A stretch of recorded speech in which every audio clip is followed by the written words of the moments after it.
요한계시록 오늘 요한계시록 3장 10절서부터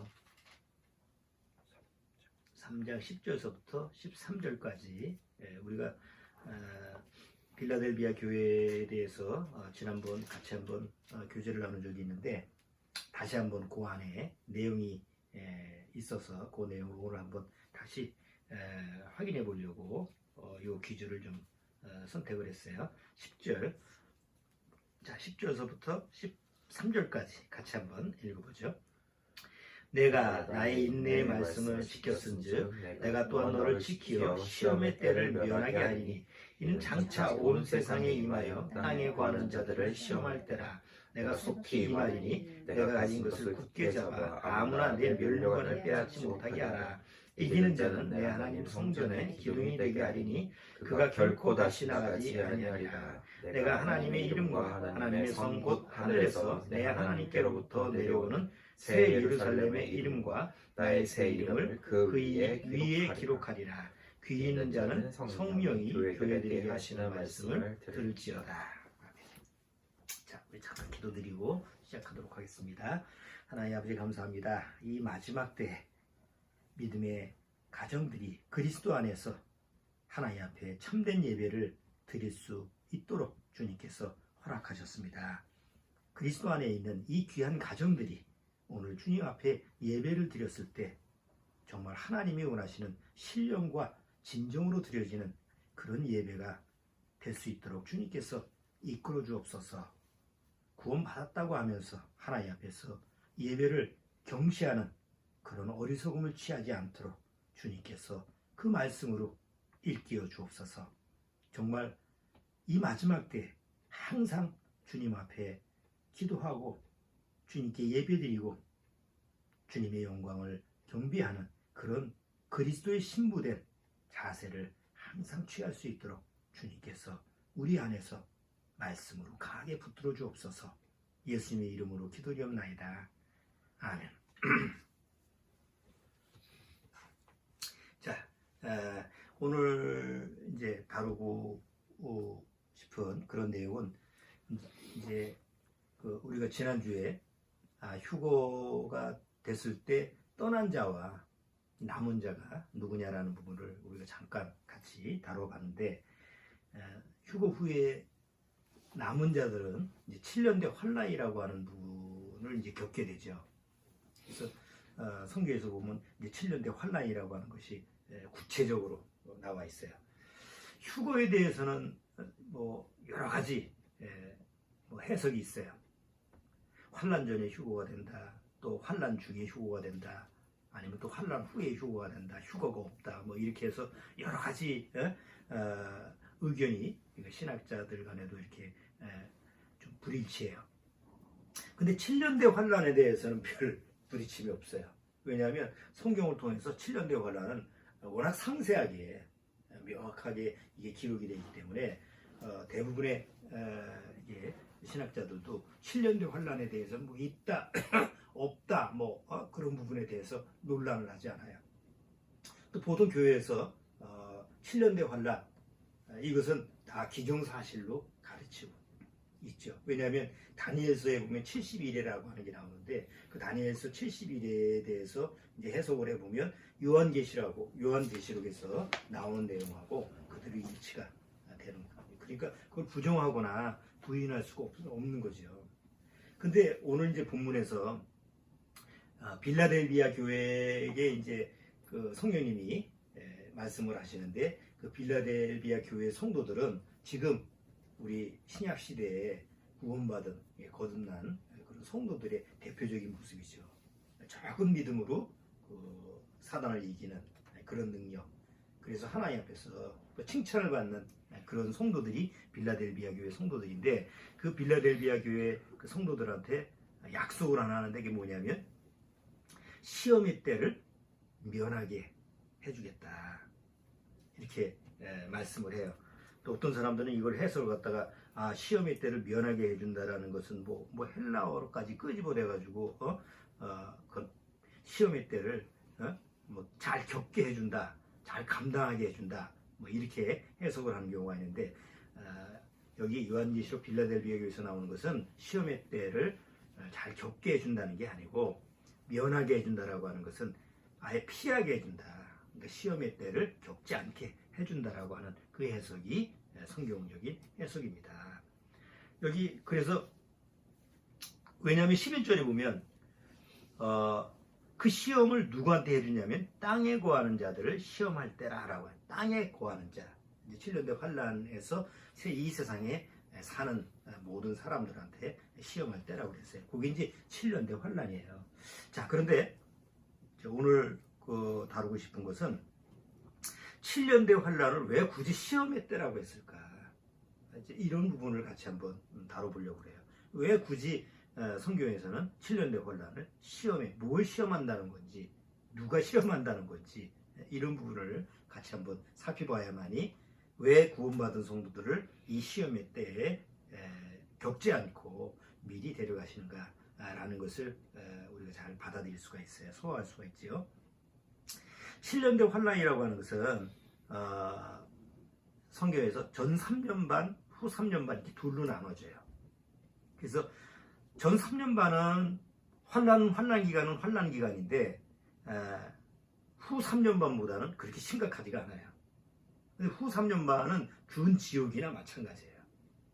그래서 요한계시록 그 뒤에 보면 전 3년 반에 일어나는 일이 적그리스도가 공식적으로 출현을 합니다.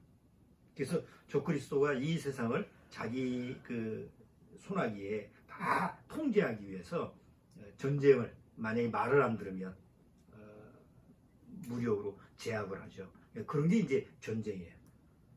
여기 보면 요한계시록에 계속 첫 번째 이렇게 나오는 그 여러 가지 그 형상들을 보면 백마를 타고 오고 흑마를 타고 오고 붉은색, 청색 이 네 마리 있죠. 네 마리의 말이 있는데 그건 7년대 환란에서 이루어지는 그런 어떤 고통적인 모습을 얘기하는데 거기에 이제 전쟁, 기근, 죽음, 전염병 뭐 이런 것들이 이제 7년대 환란에서 사람들을 고통스럽게 해요. 자, 그런데 이제 전 3년 반 동안에는 적그리스도가 공식적으로 출현을 해서 이제 이 세상 사람들을 다 통제를 하고 자기 수하에서 이제 조종을 하려고 하는 작업을 이루어져요. 그런데 그 기간 동안에는 이제 세상에서 여러 가지 자연재해, 글쎄 자연재해라고 하면 요새 계속 영화도 백두산 화산 폭발하고 또 일본에도 화산 폭발할 수 있는 가능성이 자꾸 그런 얘기가 나오죠. 실제로 그런 부분이 폭발할 수가 있는 거죠. 그럼 우리나라도 백두산 폭발하면 거의 우리 남한 지역까지 그 화산재로 뒤덮인다고 그러니까 보통 일이 아니죠. 살기가 그렇게 쉬운 일이 아니에요. 그리고 이제 자연재해가 심각해지니까 기근이 예를 들어서 지금 호주나 이런 데는 거의 산불 뜨거운 온도가 높아져가지고 농작물이 점점 줄어들죠. 미국도 마찬가지고. 그러면 이제 식량에 대한 문제가 일어나고 요한계시록에는 그 하루 품삯으로 한 끼 양식을 살 수밖에 없는 이런 상황이 된다라고 하는 것을 예언을 했기 때문에 아주 기근 문제, 식량 기근 문제, 또 요새 물 부족, 물도 먹을 물이 없어요. 그러니까 이런 실질적으로 우리가 살아가는 부분에 대해서 여러 가지 고통이 와요. 근데 그런 고통이 오면 이제 이렇게 오게 되는데 그러면서도 그러니까 적그리스도는 전 3년 반 동안은 평화를 외치면서 내가 평화롭게 해주겠다, 내가 중재를 하겠다 해서 이 모양 저 모양으로 이렇게 막 도움을 주려고 그러죠. 그리고 사람들로 하여금 저 사람이 정말 우리의 통치자가 되고 우리한테 평화를 줄 수 있는 그런 메시아다. 그리고 가장 전 3년 반 동안 결정적으로 적그리스도가 하는 일이 뭐냐면 유대인이 환심을 삽니다. 초점을 유대인 쪽에서. 그래서 유대인들로 하여금 아주 평안하게 하고 지금처럼 전쟁의 대립이 없게 하고 잘 중재를 해서 그 땅에 잘 거하게 하면서 가장 대표적으로 하는 일이 뭐냐면 성전을 예루살렘 성전을, 지금은 없잖아요. 예루살렘 성전을 다시 지어서 거기서 하나님 앞에 예배를 드릴 수 있게 하는 그런 방법을 제시를 하는 거예요. 그래서 이제 유대인이 환심을 갖서 진짜 저게 메시아구나, 우리를 위해서 하나님이 보내주는 약속된 메시아구나라는 것을 전 3년 반 동안 이렇게 속게 돼요. 그런 과정이 이제 전 3년 반이에요. 근데 이제 후 3년 반은 적그리스도가 본격적으로 자기를 나타냈죠. 그래서 내가 이제 하나님이다 라고 나타나는데, 뭐 이방 민족이야 그런 거에 문제는 안 되죠. 저게 저 적그리스도가 우리를 통치할 수 있는 뭐 신이다 이렇게 하면 다 쫓아가는데, 유대인만큼은 그럴 수가 없어요. 자기가 하나님이 될 수가 없는데 자기가 하나님이라고 그래요. 그리고 성전 안에다가 우상을 만들어 놓고 거기다 절하라고 하니까 유대인들이 그때 이제 속았다라는 걸 알죠. 그러면 저게 가짜면, 저게 거짓 그리스도라고 한다면, 옛날 2000년 전에 옛날에 우리 조상들이 잡아 죽인 그 메시아가 누구냐, 우리가 배척했던 그 예수 그리스도가 누구냐라는 것이 다시 이제 이스라엘 마음속에서 일어나게 되죠. 그분이 하나님의 아들 메시아구나라는 것을 인정하게 되고 다 회개를 하죠. 우리 스가랴서에 보면 다 통곡하는, 아이들서부터 노인까지 다 통곡을 하는 장면이 나타나요. 그리고 회개를 하고 적그리스도에게 숭배하는, 적그리스도를 섬기는데 거절을 하니까 적그리스도가 본격적으로 막 핍박을 하고 죽이고, 그리고 하나님이 그 유대인들, 남아있는 유대인들을 일정 장소에서 이렇게 보호를 해주는 것이 성경에 약속이 있어요. 어떤 사람은 페트라다, 요르단의 그 요새인 페트라에 거기다가 유대인들을 보호하실 거다, 이제 이렇게 해석하는 사람도 있고, 또 어쨌든 하나님의 방법대로 그들을 보호하는 거예요. 적그리스도의 통치에서. 그렇게 이제, 그리고 그때 마지막 후 3년 반에는 아주 극심한 그 하늘에서부터 오는 여러 가지 재앙, 우리가 요한계시록에 보면 그게 상세히 나와 있기 때문에 거의 살아있다는 그 자체가 고통일 정도로 그 기간이 후 3년 반이에요. 그래서 후 3년 반은 준지옥이나 마찬가지입니다. 그러니까 그런 부분에 기록이 되어 있는 게 바로 7년대 환란이에요. 그래서 다니엘서에 보면, 구약의 다니엘서를 보면 70일에 이스라엘 민족한테 약속했던 70일에 대한 기간을 예언을 했고, 그것을 이제 요한계시록에서 자세하게 이제 풀어가고 있는 거죠. 그 중에 이제 7년대 환란에 대해서, 또 그 이후에 천년왕국에 대해서 자세히 풀어가는 거예요. 그래서 자세한 내용은 뭐 짧은 시간에 다 얘기할 수는 없고, 더 그런 부분, 구체적인 부분을 알고 싶은 분은 그 이제 인터넷 상에서 보면 다니엘의 70일에 이런 부분을 찾아보면 아주 자세하게, 엉터리로 하는 게 거의 없어요. 거의 일관적으로 해석을 하니까 그걸 참조하시면 좋을 것 같아요. 자, 그러면 7년대 환란의 목적이 뭐냐? 왜 하나님은 7년대 환란이라는 것을 주셨느냐? 다니엘이 70일에는 이스라엘 민족한테 약속했던 하나님의 시나리오죠. 하나님의 계획이에요. 그러니까 하나님의 표례, 인간에 대한 하나님의 구원을 얘기하는데, 특히 하나님이 대표로 뽑은 이스라엘 민족을 어떻게 하나님이 그들을 구원하실 거냐라고 하는 그 하나님의 계획이에요.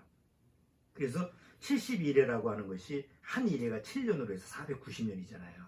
그래서 그 70일회 중에서 69일에 한 일회를 남겨놓고, 69일회가 언제 끝나냐면 바로 예수님이 십자가에서 죽고 부활하신 그 시점이 바로 69일회가 끝나는 때예요. 다니엘서에서 예언할 때. 그러면 69일회가 끝나면 얼마가 남아요? 한 일회가 남잖아요. 그럼 한 일회는 7년이잖아요. 그리고 그 7년이 끝나야만이 그 성경에 계속 예수님이 나오셨을 때 왕국 얘기라는 얘기지, 유대인들한테. 그 왕국은 저 세상과 새 땅을 얘기하는 게 아니라 바로 천년 왕국을 얘기하는 거거든요, 이스라엘 민족한테. 그러니까 그 천년 왕국에 대한 약속이 언제 이루어지냐면 마지막 한 일회가 다 이루어져야만이, 7년이라는 기간이 지나야만이 천년 왕국이 들어가는 거예요. 그래서 7년대 환란이라는 것은 그 목적이 바로 유대인들을, 이스라엘 민족을 하나님이 구원하는, 이스라엘 민족 전체를 구원하시는 역사가 바로 7년대 환란의 목적이에요. 왜? 왜 그렇죠? 하나님이 아담을 창조하시고 모든 걸 아담한테 주셨는데 아담이 하나님 말씀을 안 듣고 사단의 말을 듣고 먹지 말라고 하는 그 실과 선악을 알게 하는 나무 실과를 먹음으로 말미암아 뭘 뺏겼어요? 이 온 세상을 다 뺏겼어요. 그러면 원래는 아담 거였잖아요. 그리고 하나님이 원하시는 건 뭐예요? 아담이 하나님은 왕이시고 그리고 아담과 하와는 왕이신 하나님의 신부된 자로서 하나님이 창조하신 이 세상에서 하나의 왕국을 이루는 그런 하나님의 계획이 이루어지지 못하잖아요. 그리고 결국은 그 아담한테 준 이 모든 세상을 사단으로 말미암아 다 뺏겼어요. 자, 그런데 하나님은 둘째 아담 예수님을 보내서 그 왕국을 어떻게 해요? 다시 찾는 거예요. 그러니까 7년대 환란이라는 것은 아담이 빼앗겼던 이 모든 세상을 다시 예수님이 오셔서 다시 환원시켜서 정화를 시켜야지.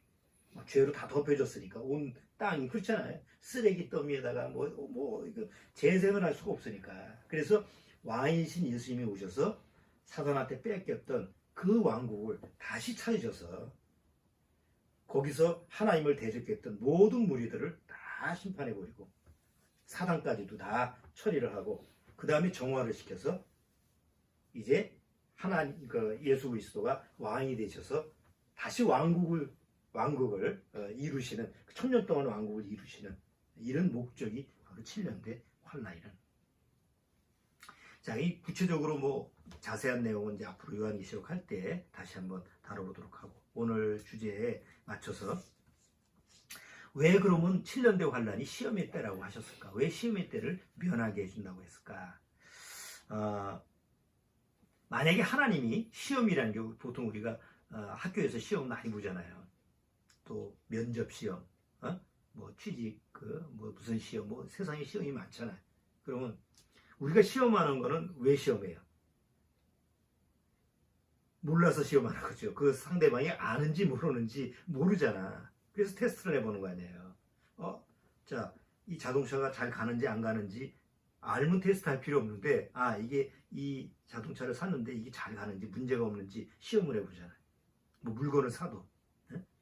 자, 하나님이 사람의 마음을 몰라가지고, 사람이 뭔 생각을 하는지 어떻게 할 건지를 몰라가지고 시험하시는 거라고 한다면 하나님은 능력 있는 분이 아니죠. 전지전능하신 분이 아니죠. 그러니까 하나님은 모든 걸 다 아시는 분인데 굳이 시험하실 필요가 없잖아.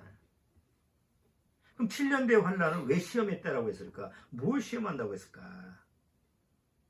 뭘 몰라서 저들이 나를 믿는지 안 믿는지 내가 확인해 봐야 되겠다.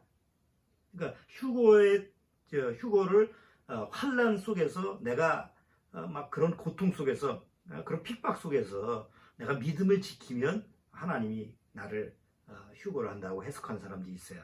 그 사람들의 사고방식은 뭐냐면 하나님이 나의 믿음을 테스트해서 내 믿음이 좋으면 데려간다고 하는 그런 사상이에요.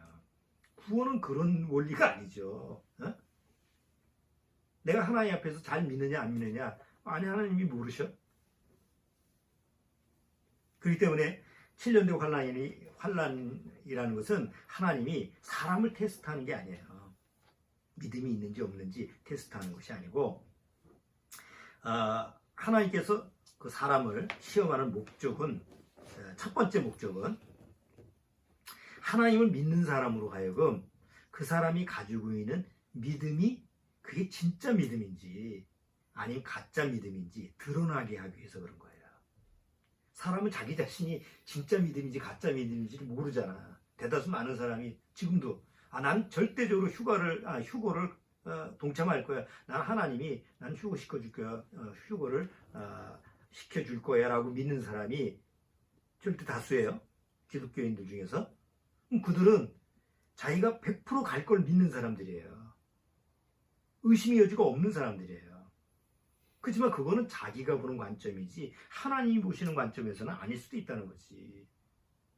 그러니까 자기가 진짜 하나님이 주신 믿음을 가지고 있는 건지 아니면 자기가 자기의 혼적인 작용에서 자기 지식적으로 의지적으로 자기 어떤 자기 마음의 신념으로 가지고 있는 건지를 스스로 잘 몰라요.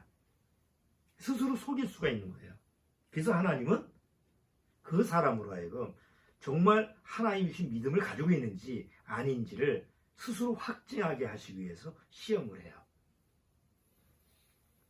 그 중에 대표적인 예가 누구냐면 아브라함이에요. 아브라함이 갈대아 우르에서 하나님이 가라, 가나안 땅에 가라 그러니까 히브리서에는 믿음장에서 뭐라고 하냐면 그가 갈 바를 알지 못했지만 하나님의 말씀을 따라서 고향을 떠나서 바로 가요. 아브라함이 어떻게 갈 수 있었을까? 아브라함의 믿음 때문에 가는 게 아니죠.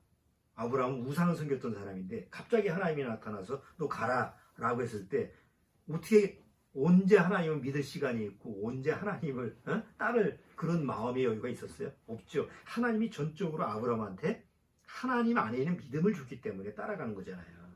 문제는 아브라함이 그게 하나님으로부터 오는 믿음인지 내 안에서 발생한 건지 그걸 잘 모르는 거예요. 아브라함이. 그래서 하나님은 믿음의 조상 아브라함을 통해서 그 믿음이 하나님으로부터 온 거다라고 하는 것이 네 안에 내가 준 믿음이 있다라고 하는 걸 확증시켜 줄 필요성이 있었던 거예요.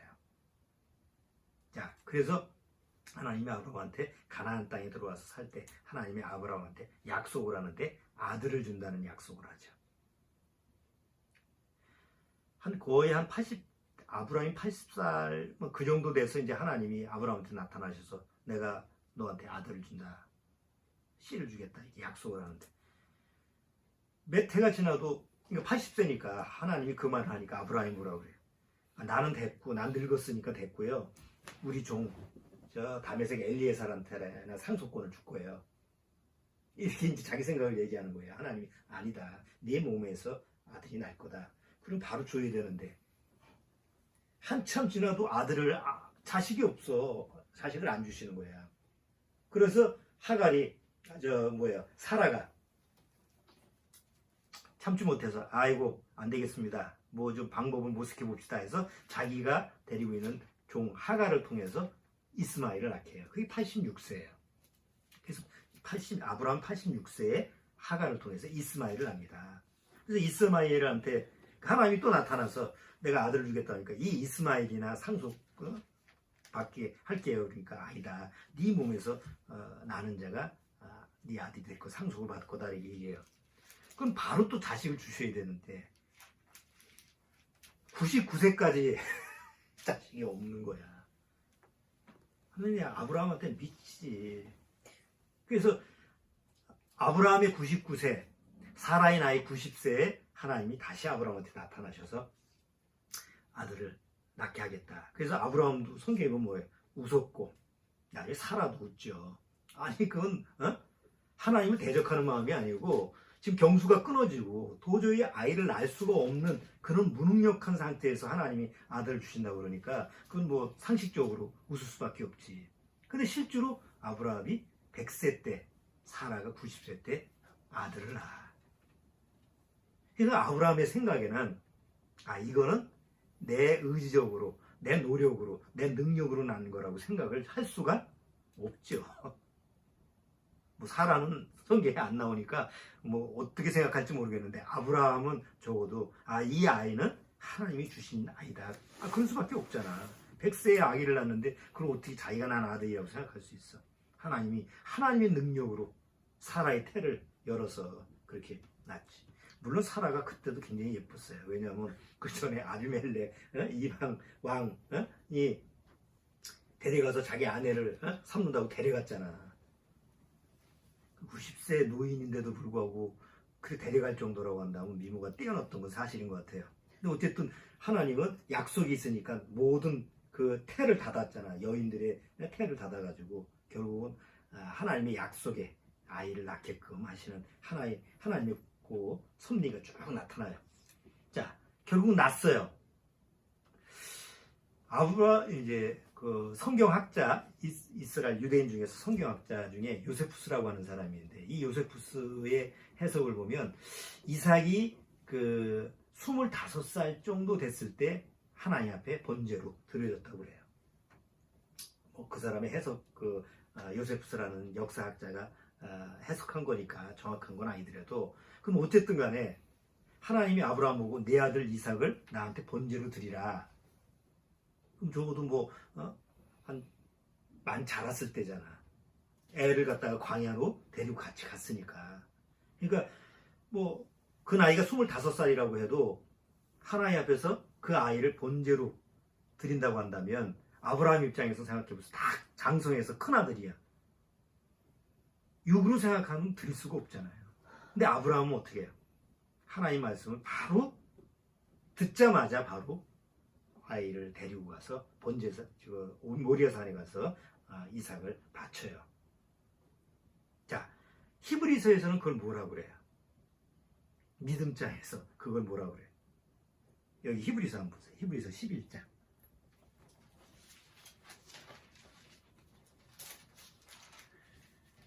자, 히브리서 11장 17절. 자, 히브리서 11장 17절. 자, 히브리서 12장 17절. 자, 아브라함은 그 다음 뭐라고 돼 있죠? 시험을 받을 때. 무슨 시험을 받은 거예요? 자식을 바치냐? 못 바치냐라는 시험을 받은 거예요. 아브라함은 시험을 받을 때 믿음으로 이삭을 드렸으니 저는 약속을 받은 자로 돼 그 독생자를 드렸느니라. 만약에 아브라함이 한 60세 정도나 70세 정도, 아니면 이스마엘 날 정도, 80세 그 정도, 90세만 돼도 아마 멈칫멈칫했을 거예요. 이걸 내가 하나님 앞에 드려야 되나, 이거 또 날 수가 없는데. 그런데 거의 100세가 돼서 이제 난 날 수가 없는 그 무능력한 상태에서 하나님이 아이를 낳게 했을 때 아브라함은 이거는 하나님이 주신 거기 때문에 하나님 앞에 드려도 하나님은 또 주실 수도 있는 능력 있는 하나님이다라는 믿음이 생긴 거예요. 그러니까 누가 준 믿음이에요? 하나님이 주신 믿음이지. 물론 하나님이 주신 믿음인데 아브라함은 자기 안에 그 믿음이 있는지 없는지를 확인을 못하고 확증이 안 되는 거예요. 그래서 하나님은 아브라함을 시험을 하시는데 그 시험의 목적은 하나님 앞에 아들을 바치느냐 안 바치느냐, 그걸 몰랐겠어. 하나님이 바치느냐 못 바치느냐 뻗팅기고 안 드릴 거예요, 이게 아니고 아브라함으로 하여금 아브라함 안에 하나님에 대한 믿음이, 이런 믿음이 자기 아들까지도 드릴 수 있는 그런 믿음이 있다라는 것을 아브라함으로 깨닫게 하기 위한 목적이었다는 거죠. 그러니까 하나님이 시험하셨다. 보통 교회 나가는 사람들이 요새 시험 받는 중이야. 왜 교회 안 나와? 요새 이거 내가 시험 받고 있네. 저희 하나님이 성경을 통해서 우리를 시험하시는 그 의도하고는 전혀 관계없이 해석을 해요. 하나님은 야고보서에 그랬죠. 하나님은 그 누구도 시험을 받지도 않고 시험을 하시지도 않는다죠. 또 하나는 자기 자신 안에 믿음을, 하나님이 준 믿음을 스스로 확증하게 하기 위해서 하나님이 시험하신다고 그랬죠. 또 하나의 목적은 오직 하나님만 바라보게 하기 위해서 하나님이 시험을 해요. 모든 초점을 하나님한테만 가게 하기 위해서. 하나님이 욥을 시험하셨죠. 사단을 통해서 욥을 시험해서 모든 걸 뺏어버려요. 왜? 아니, 그가 하나님을 안 믿었던 사람이 아니잖아. 나름대로 하나님을 믿고 정말 하나님 앞에서 죄를 지면 항상 번제를 드리고 자기 죄뿐만 아니고 자기 자식들까지도 죄를 범했을까봐 미리미리 번제를 드리는 그런 사람이었는데 하나님이 사단을 통해서 시험을 해요. 왜요? 그들로 하여금, 그 욥으로 하여금 자기가 의뢰하고 있는 것이 과연 뭔지 다 재산이고 자식이고 다 정리를 해서 처리하게 하고, 결국 자기와 하나님과의 관계 속에서 욥이 과연 하나님만 바라보느냐. 근데 나중에 뭐가 드러나요? 여전히 욥은 뭘 바라보고 있어요? 하나님보다는 자기 자신을 붙들고 있었던 것을 욥기에서 우리가 자세히 보죠. 그러니까 하나님이 욥한테 시험을 하시는 것은 욥이 하나님 앞에 믿음이 있는가 없는가라는 것을 테스트하기 위해서 하는 게 아니라는 거예요. 다 그렇게 해석을 하니까 도대체 욥기가 제대로 읽혀지지 않잖아, 내용이. 욥이 과연 하나님이 인도하시는 믿음이 있느냐? 너는 내가 준 믿음이 아니라 네가 가지고 있는 믿음을 가지고 나한테 오려고 하지 않느냐? 그걸 스스로 발견하기 위해서 시험했던 거예요. 나중에 욥이 결국은 내가 하나님만 바라보지 않았구나. 결국 붙들고 있는 건 내 의였구나라는 걸 깨닫게 해서 다시 돌이키게 하잖아요. 마찬가지로 하나님은 사람을 정확하게 아시기 때문에 만약에 마지막까지 자기 의를 붙들고 있다고 한다면 하나님은 시험을 통해서 환난을 통해서 모든 걸 놓게 하고 오직 하나님만 바라보게 하는 거예요. 그 좋은 예가 예수님이 마귀에게 시험을 받으시는 거예요. 예수님이 공생애 전에 누구한테 시험을 받아요? 마귀에게 시험을 받죠. 아니 왜 하나님이신데 하나님 자신인데 마귀한테 시험을 받아야 되죠? 40일 동안 광야에서 금식하시고 먹을 거를 40일 동안 안 드셨으니까 우리 같으면 뭐 거의 눈이 돌아가 죽든지 하지. 40일 작정기도에서 죽는 사람 제보만 얼마 전에도 어떤 할매가 죽었더만. 40일 아니 할머니가 겁도 없이 40일 금식 기도를 왜 해? 젊은 사람도 못하는데. 그러면 예수님이 40일 동안 금식하시고 그 다음에 누구한테 시험을 받아요? 마귀한테 시험을 받잖아요. 뭐 머리도 있으면 다 먹고 싶은 욕망이 있을 때 사단이 야 이 돌 가지고 빵 만들어 먹어라. 또 성전 꼭대기에 가서 뛰어내리라. 천하만국을 보여주면서 네가 나한테 넘겨주니까 아담이 나한테 넘겨준 것이니까 바로 나한테 줘라면 내가 다시 주겠다. 근데 예수님이 계속 그 마귀의 시험에 뭐라고 답변을 해요? 하나님의 말씀으로 마귀를 이기죠. 뭐예요? 가장 극심한 환경이지만 초점은 어디에 있는 거예요? 마귀를 바라보는 것이 아니라 하나님만 바라보는 거예요. 근데 이게 예수님이 마귀한테 3번 시험을 받으실 때 거기에 초점은 뭐냐면 마귀를 이길 수 있는 존재는 마귀를 이길 수 있는 분은 오직 하나님 자신밖에 없어. 하나님의 아들밖에 없어. 그거를 이미 확증을 하고 그 다음에 공생에 들어가는 거예요. 마귀를 이길 수 있는 능력은 오직 하나님밖에 없다. 근데 그걸 보고 이제 흉내를 내려고. 예수님이 40일 금식했으니까 40일 금식한 게 중요한 게 아닌데 보통 교회에서는 40일 금식 작정기도만 하잖아. 아니 왜 그것만 해? 어디 꼭대기에 올라가야지. 그럼 40일 금식했는데 어떻게 올라갈게요? 어지러워서 일어서지도 못하는데. 아니 사단이 천하만국을 보여주면 나한테 절만 하면 주겠다고 했을 때 40일 금식한 사람이 눈에 뭐가 보인다고? 눈에 뵈는 게 없을 텐데. 덥석 절하지. 그러니까 결국 예수님이 마귀의 3번 시험을 받으실 때 예수님이 이기는 것은 예수님만이 마귀를 이길 수 있다라고 하는 것을 보여주시는 거예요. 흉내내라고 그러는 게 아니고. 왜? 예수님은 오직 하나님의 말씀으로 사단을 이기거든요. 그러니까 초점이 어디한테로만 가야 돼? 오직 하나님한테로만 가야 돼. 하나님만이 마귀를 이길 수 있으니까. 자,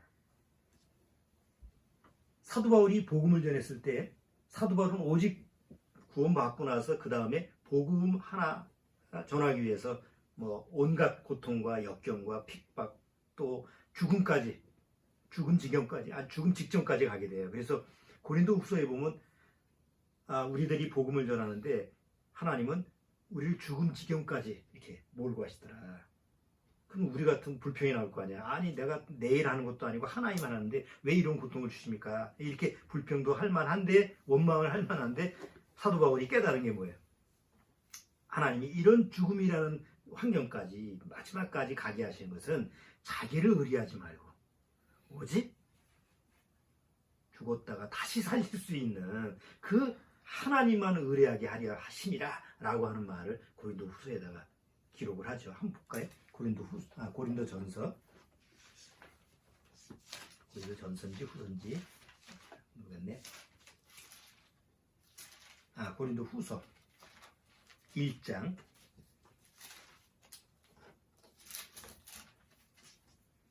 8절. 자, 고린도후서 1장 8절. 형제들아, 우리가 아시아에서 당한 환난을 너희가 알지 못하기를 원치 아니하노니 힘에 지나도록 심한 고생을 받아 살 소망까지 끊어지고 우리 마음에 사형 선고를 받은 줄 알았으니 이는 우리로 자기를 의뢰하지 말고 오직 죽은 자를 다시 살리시는 하나님만 의뢰하게 하심이라. 뭘 깨달은 거예요? 아, 이런 죽음 직전까지 가는 그런 사망 선고를 받는 지경까지 갔어도 하나님이 이렇게 우리를 이끄신 것은 자기를 의뢰하지 말고 오직 누구? 하나님만 의뢰하게 하려 하십니다 라고 하는 거예요. 그러니까 하나님이 시험의 목적은 다 두 가지예요.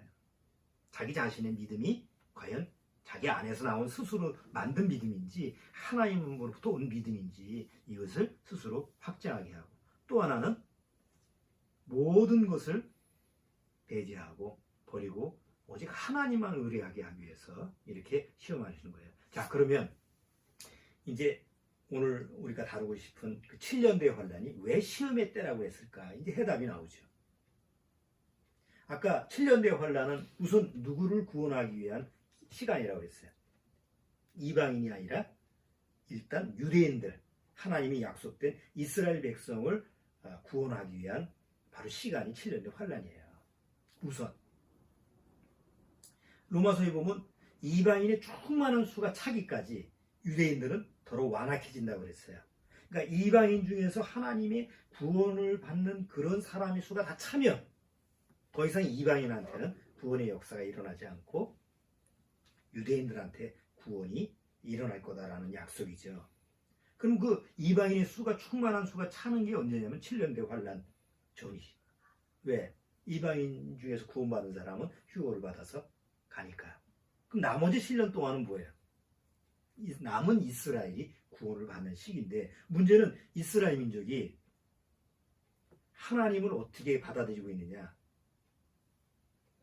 자, 하나님이 약속대로 이스라엘 민족이 2000년 동안 전 세계에 흩어져서, 디아스포라라고 그러죠. 전 세계에 흩어져서 그냥 고통을 당했어요. 그러다가 나치한테, 독일한테 또 거의 한 800, 700만 명이 학살을 당했어요. 그러니까 이런 고통을 당하다가 하나님이 다시 성경에는 뭐라고 그랬어요? 그들이 이방에서 흩어졌다가 때가 돼서 다시 전 세계에서 돌아오게 하겠다. 그래서 약속대로 돌아왔어요. 그리고 이스라엘이 건국을 해요. 다시 독립을 해요. 1948년 5월 14일 날 독립을 하고, 그때서부터 작년에 재작년에 70주년이 됐죠. 다시 돌아와서 이스라엘 민족이 이루어지고, 그냥 2000년 동안 나라가 없이 이렇게 세계에서 흩어졌다가 다시 돌아왔어요. 다시 돌아와서 70년이 지났어요. 그런데 지금 이스라엘은 전 세계에서 못 사는 나라가 아니라 잘 사는 나라 쪽에 들어가. 그러니까 선진국에 들어가. 그리고 가장 군사력도 강한 나라고, 전체 세계에서 영향력이 가장 세요. 그럼 그런 나라로 될 수 있는 게 뭐예요? 하나님의 약속이에요. 내가 꼬리가 되지 않게 하고 머리가 되게 하겠다. 그러니까 하나님의 약속대로 이스라엘 민족을 다시 독립하게 하고 이스라엘 나라를 세우게 하고, 작년에 올해인가요? 예루살렘을 이스라엘의 수도로 딱 정식 선포를 하고. 자, 그런데 문제는 이스라엘 민족의 마음 상태가 지금 어때요? 여전히 예수 그리스도를 메시아로 인정하지 않아요. 지난번에 설교 때도 얘기했죠. 99%가 불신자예요.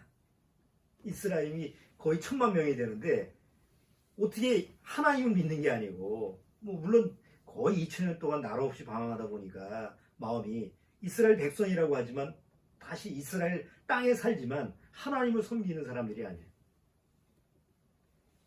오히려 더 이방 민족보다 더 부패한 동성애 장소가 되고. 그러니까 뭔가 있어야 되지 않아요? 뭔가 그들을 돌이키게 하기 위해서는 하나님 편에서 그냥 좋게 얘기해서 지금 들을 수 있는 마음 상태가 아닌 거예요. 그렇다고 해서 조금 꿀밤을 몇 개 줘가지고 정신 차릴 그런 상황도 아니야. 그냥 잠깐 뺨 한 대 맞고 회초리 맞고 이런 게 아니고 도저히 견딜 수 없는 어떤 환란이 있어야만이 그들을 돌이킬 수 있게 하는 이런 계기가 있어야 되는 거예요. 그래서 필요한 게 7년대 환란이에요. 그러니까 죽은 지옥 상태지. 그리고 거기서 하나님은 어떻게 시험하시느냐. 거짓 그리스도로 하여금 이스라엘민족으로 하여금 메시아를 안 믿으니까 자기들이 원하는 메시아를 허락하는 거예요. 그게 사단이죠. 이스라엘이 원하는 메시아가 뭐예요? 자기들이 원하는 메시아가 영혼의 메시아가 아니잖아. 자기네들이 모여서 옛날 구약시대처럼 성전을 세워서 율법을 지키고 또 하나님 앞에서 그 율법대로 죄를 지면 제사를 드리고 다 그거는 예법이잖아. 옛날 구약법인데 그걸 없애기 위해서 예수님이 오셨는데 그걸 거절했잖아. 그걸 죽였잖아. 그걸 지금 또 반복하는 거예요. 그래서 하나님은 사단으로 하여금 이제 적그리스도의 모습으로 나타나게 해서 이 세상에서 옛날에는 숨어서 이렇게 속였다면 이제는 공식적으로 나타나서 내가 메시아다 라고 나타나서 이스라엘 민족을 시험하게 하는 거예요. 이게 우리가 원하는 메시아다. 우리를 평화스럽게 해주고 성전도 짓게 해주고 하나님도 예배드리게 하고 제사드리게 하니까 다 어디로 쪽으로 가요? 거짓된 메시아로 쫓아가지. 근데 후 3년 반 시작되자마자 적그리스도가 야 내가 하나님이야. 그러니까 나한테 절해. 라고 했을 때 이스라엘 민족이 이건 아닌데 우리가 속았네 하고 돌이켜서 하나님 앞에 돌아섰을 때 사단은 그 이 유대인들로 하여금 아주 그냥 이루 말할 수 없는 핍박을 막 하고 죽이고 그러는 거예요. 그런 가운데 속에서 이스라엘 민족이 정신을 차리고 어떻게 하는 거예요? 하나님께로 돌아오는 기간이 7년의 혼란이지. 그래서 시험의 때라고 그러는 거예요. 근데 그 시험의 때에 하나님은 이스라엘 민족의 상태를 알기 때문에 이스라엘 민족의 마음을 하나님께로 돌아오게 하고 이제 자기네들이 죽인 옛날 예수 그리스도를 메시아로 자기 영혼의 메시아로 받아들이게 해서 이스라엘 민족 전체를 구원하는 역사를 하나님이 이끌어 가시는 거예요. 그게 7년대 환란이라고 그러고 그걸 시험의 때라고 그러는 거예요. 자, 그런데 성경에 보면 요한계시록 7장에 한번 보세요.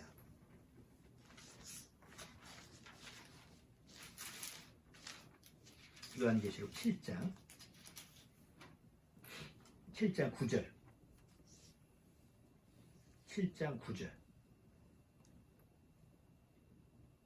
7장 9절에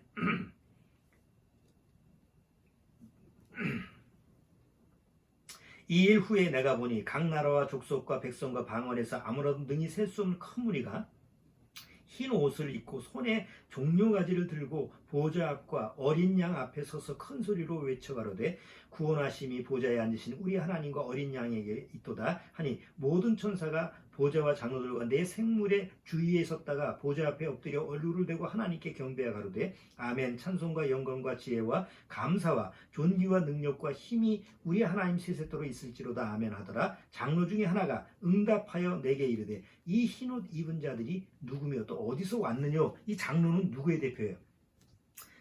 이미 휴거된 구원받은 교회 성도들의 대표잖아요.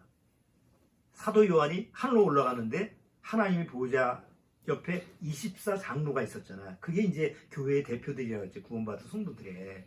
그 장로가 아니 이들은 누구냐 이거예요. 그 같이 간 사람들이 아니라는 거지. 예? 그럼 이들이 누구냐? 어디서 왔느냐 할 때 내가 가로되 내 주여 당신이 알리이다 하니 그가 나더러 이르되 이는 큰 환란에서 나오는 자. 큰 환란에서 7년대 환란에서 나오는 자들인데 어린 양의 피에 그 옷을 씻어 희게 하였느니라. 이들도 예수 그리스도의 피로 말미암아 거듭난 사람들이에요. 그런데 이들이 어떻게 왔느냐? 15절. 그러므로 그들이 하나님의 보좌 앞에 있고 또 그의 성전에서 밤낮 하나님을 섬김에 보좌에 앉으신 이가 그들 위에 장막을 치시리니 저희가 다시 줄이지도 아니하고 목마르지도 아니하고 해나 아무 뜨거운 기운에 상하지 아니할지니라. 이는 보좌 가운데 계신 어린 양이 저희의 목자가 되사 생명수 샘으로 인도하시고 하나님께서 저희 눈에서 모든 눈물을 씻어 주실 것임이니라. 그럼 이들이 누구냐? 7년대 환란에서 유대인들을 도와줬던 사람이나 또 남아서 제가 지난주에 얘기한 것처럼 먼저 휴거를 받은 사람의 가족이나 아니면 자기가 휴거를 난 절대적으로 휴거를 갈 거야 라고 믿었다가 남아있는 사람들 중에서 다시 돌이키는 이런 사람들이 이제 7년대 환란 속에서 시험의 때에서 구원을 받고 하나님께로 가는 거예요. 그럼 왜 이들은 시험의 때에 들어가는가? 여전히 자기 안의 믿음을 하나님이 주신 믿음으로 착각하고 있었던 거예요. 내가 믿으니까 내가 지금 은혜 시대에 내가 가지고 있는 믿음, 난 구원받고 상담받고 구원받았으니까 난 천국 갈 거야. 난 당연히 휴거를 받을 거야. 이렇게 믿었던 사람들 중에서 많은 사람들이 자기가 스스로 속았다라고 하는 것을 깨닫게 하시는 거예요. 그리고 그 7년 환란 속에서 자기 자신이 이게 거짓된 믿음이었구나. 잘못된 믿음이었구나. 그렇게 해서 돌이켜서 다시 하나님의 말씀으로 돌아와서 내 의가 아닌 하나님의 의로 구원을 받는구나라는 것을 깨닫는 사람들이죠. 적은 수는 아닌 거예요. 여기 보면 적은 수는 아닌 것 같아요. 그렇다고 해서 여기 보면 성경에 아무도 헤아릴 수 없다고 그러는데 난 그걸 한번 이렇게 생각해 봤어요. 아무도 셀 수 없는 물이라고 해서 정말 셀 수가 없는 그런 숫자일까? 우리가 운동장에 사람들이 한 10,000명 정도 어디죠? 요새 광화문 집회 이런 데 가면 몇십만 명 이렇게 모인다고 그러잖아. 그걸 일일이 셀 수 있어요, 없어요? 없잖아. 그러니까 성경에서 표현은 사람이 셀 수 없을 정도로 이렇게 많다라고 하는 거지 무슨 엄청난 기하급수로 많은 그런 숫자가 아닌 거예요. 근데 어쨌든 작은 숫자는 아닌 이런 사람들이 7년대 환란 속에서 이제 구원을 받고 또 하나님께로 가는데 이들은 뭘 받아요? 7년대 환란 속에서는 우리 지금 은혜 시대처럼 그냥 편하게 아무 고통 없이 핍박 없이 이런 환란이 없이 은혜를 받는 이런 시대가 아니고 그때는 견딜 수 없는 고통 속에서 하나님 앞에 구원을 받게 되는 거예요. 굳이 거기 들어가가지고 난 구원을 받겠다라고 하면 말릴 수는 없지. 거기 가서라도 7년대 환란을 통해서라도 구원을 받는다고 한다면 그건 좀 불행 중 다행이잖아요. 그러나 지금 우리가 사는 이 마지막 때에 하나님이 사도 바울이 그랬어요. 곧 지금이 뭐예요? 은혜 받을 만한 때요. 바로 구원의 날이라다. 오늘이 구원의 날이로다. 이제 내가 내 믿음을 버리고 내 나라고 하는 존재의 그 나를 하나님 앞에 십자가에서 예수님과 함께 죽고 그리고 버려지면 예수 그리스도의 영이 내 안에 들어와서 예수 안에 있는 믿음으로 말미암아 나를 이끌어가고 또 휴거도 당연히 예수 그리스도의 믿음 안에서 약속된 거니까 나를 데려가시는데 이렇게 쉽고 편하고 그리고 안전한 그런 해답이 있음에도 불구하고 고집을 부리고 지금은 자기 의의를 붙들고 자기 생각을 붙들고 있다고 한다면 7년대 환란에 가서 진짜 그때 적그리스도 밑에서 구원을 받을지 못 받을지도 모르는 상황인데 너무 불확실하지 않냐 이거죠. 너무 큰 도박을 할 필요가 없다는 거죠. 왜 구원받은 사람은 시험의 때를 면하게 해요? 하나님의 시험받을 필요성이 없잖아. 굳이 내 안에 있는 믿음이 내 스스로 만든 건지 하나님부터 오는 믿음인지라는 것을 시험받을 필요가 없잖아. 이미 그리스도 안에 있는 믿음을 가지고 있는 사람이니까. 그러니까 시험의 때를 면하는 거예요. 근데 굳이 7년대 환란에서 여기서 이제 여기 구원받은 사람들은 불행하게도 자기 안에 있는 믿음이 그게 하나님으로부터 믿음인지라는 것을 확증을 하지 못했다는 거지. 그래서 우리가 고린도 후서 한번 보시죠. 고린도 후서 보고 마칠게요. 사도 바울이 고린도 후서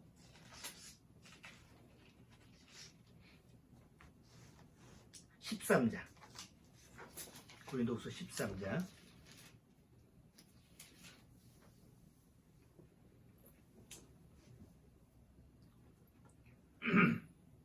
4절서부터 읽어볼게요. 그리스도께서 약하심으로 십자가에 못 박히셨으나 오직 하나님의 능력으로 살으셨으니 우리도 저희 안에서 약하나 너희를 향하여 하나님의 능력으로 저와 함께 살리라. 구원받은 성도를 얘기하는 거예요. 자, 그러면서 너희가 믿음에 있는가 너희 자신을 시험하고 너희 자신을 확증하라. 뭘 하라고? 시험하고 확증하라. 뭘 확증하라? 뭘 시험하고 뭘 확증하라는 거예요? 내 안에 있는 믿음이 이게 그냥 혼적인 작용인지 내 두뇌 작용인지 아니면 그리스도 안에서 예수님과 함께 죽고 옛사람은 죽고 예수님과 다시 산 새 사람 안에 예수님 안에 있는 믿음이 들어와 있는 건지 이게 과연 내 안에 어떤 믿음이 있는지 이거를 시험하고 확증하라. 그 다음은 예수 그리스도께서 너희 안에 계신 줄을 너희가 스스로 알지 못하느냐? 그렇지 않으면 너희가 버리운 자니라. 예수님이 내 안에 들어가 있으면 휴거는 뭐 당연히 내 안에 예수님이 영이 있으니까 올라오라고 할 때면 자동으로 자석이 붙는 것처럼 가는 거 아니에요. 내가 준비해서 막 달려가는 게 아니잖아요. 그런데 이게 이미 믿음 안에서 그리스도 안에 있는 믿음 안에서 시험하고 확증된 사람이 아니라고 한다면 결국 스스로 속이는 자가 되고 그리고 결국은 하나님의 시험의 때에 그 7년의 혼란이라고 하는 그것을 고스란히 경험할 수밖에 없게 되는 거죠. 다행히 그 안에 들어가서 구원을 받을 수 있는 기회가 주어진다면 뭐 정말 불행이면 다행이겠지만 그럴 수 있는 보장이 없으니까 바로 지금 구원의 날에 은혜 받을 때 오직 성경 66권을 통해서 말씀을 통해서 구원받는 것이 하나님 앞에서 올바른 하나님의 원하시는 올바른 사랑의 모습입니다. 자, 우리 기도하고 오늘 마치도록 할게요. 하나님 아버지 감사합니다. 대다수 많은 사람들이 하나님을 믿노라 하면서도 종교적인 믿음, 자기 혼적인 자격에서 나오는 신념으로 하나님을 믿고 그 지식적인 그 성경 지식을 가지고 스스로 하나님의 자녀인 척하는 사람이 너무나 많습니다. 그러나 성경을 통해서 하나님의 말씀을 통해서 스스로 그 믿음이 그리스도 안에 있는 믿음인지 아닌지를 시험하고 확증한다면 분별할 수 있는 능력을 주님께서 허락해 주신 줄 압니다. 항상 말씀 앞에 겸손하게 무릎 꿇고 자기의 믿음을 시험하고 확증할 수 있는 그런 지식과 지혜를 주님께서 허락해 주옵소서. 단지 구원받았다라는 자만심과 나는 구원받았으니까 휴거받고 촉구할 수 있다라고 하는 그런 억지 신념적인 그런 거짓 믿음을 고수하지 말고 그래서 7년 환란에 들어가서 고통을 받는 그런 지경까지 가지 말고 은혜 시대에 바로 은혜의 백성이 될 수 있도록 주님께서 인도하시고 축복해 주옵소서. 예수님의 이름으로 기도하옵나이다. 아멘.